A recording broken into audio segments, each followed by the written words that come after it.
আজ আমরা পৃথিবীর সমুদ্রের রহস্যগুলোর মধ্যে বিখ্যাত একটি রহস্যের কথা জানবো, আর সেটি হলো বারমুডা ট্রায়াঙ্গেল। 1945 সালের 5ই ডিসেম্বর যুক্তরাষ্ট্রের নৌবাহিনীর 5টি টর্পেডো বোমারু বিমান, যাদের বলা হয় ফ্লাইট 90, ফ্লোরিডা থেকে একটি রুটিন প্রশিক্ষণ মিশনের জন্য তারা উড়ে যায়। 14 জন পাইলট ছিলেন সেই বিমানে। নেতৃত্বে ছিলেন লেফটেন্যান্ট চার্লস টেইলর, যিনি একজন অভিজ্ঞ পাইলট।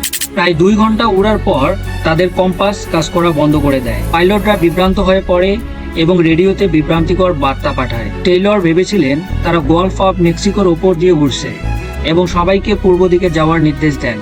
কিন্তু কিছু কিছু ক্রু মনে করছিল তারা ইতিমধ্যে ফ্লোরিডার পূর্বে এবং পশ্চিম দিকে যাচ্ছে। রাত নামার সাথে সাথে 7:04 শেষ বার্তা পাওয়া যায়। তারপর সবকিছু নিস্তব্ধ।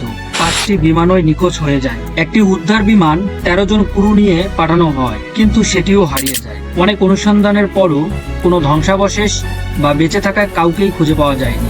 ফ্লোরিডা, বারমুডা এবং পুয়ের্তো রিকোর মধ্যে এই রহস্যময় এলাকা বারমুডা ট্রায়াঙ্গেল নামে পরিচিত।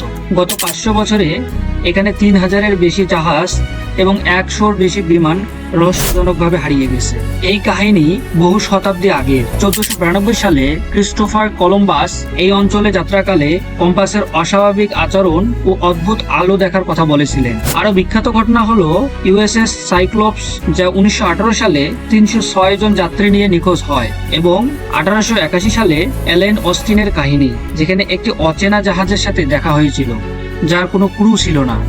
এই বারমুডা ট্রায়াঙ্গেল নিয়ে অনেক তত্ত্ব আছে, যেমন এলিয়েন অপহরণ, সমুদ্রের দৈত্য থেকে শুরু করে চুম্বকীয় গোলযোগ, ঝড় বা মিথেন গ্যাসের বিস্ফোরণ যা জাহাজ ডুবিয়ে দিতে পারে। যুক্তরাষ্ট্রের কোস্টগার্ড বলেছে বারমুডা ট্রায়াঙ্গেল বিশ্বের সবচেয়ে ব্যস্ত জলপথগুলোর একটি। দুর্ঘটনা তো সব জায়গাতেই হয়, আর এখানে অন্য কোনো অঞ্চলের তুলনায় বেশি দুর্ঘটনা হয়নি। তাহলে বারমুডা ট্রায়াঙ্গেল কি সত্যিই একটি অতিপ্রকৃত রহস্য, নাকি গল্প আর বিজ্ঞান মিলেমিশে তৈরি এক কল্পনা কাহিনী?